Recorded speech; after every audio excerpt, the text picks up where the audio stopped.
I am Rihara. I'm 13 years old and I've completed the Dyson Marble Run challenge during lockdown for my design technology class.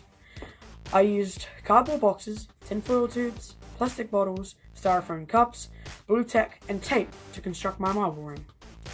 The trickiest part to perfect was the control of the marble towards the end of the marble run.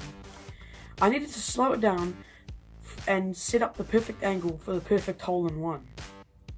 I used styrofoam cups at the end to slow down the marble, therefore creating the correct angle and correct speed to get that perfect hole-in-one. So this is my submission for the Marble Run challenge for 9Dtech. You're going to place the marble in here, it's going to go through this tube, hit the end of this bottle and kind of like dispense out.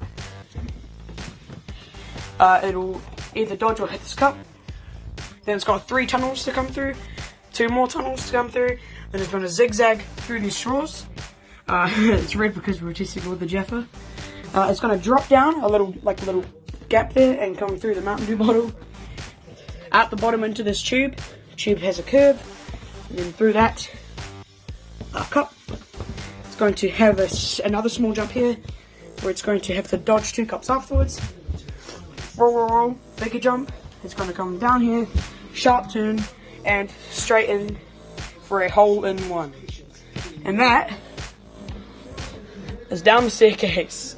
So, let's run it.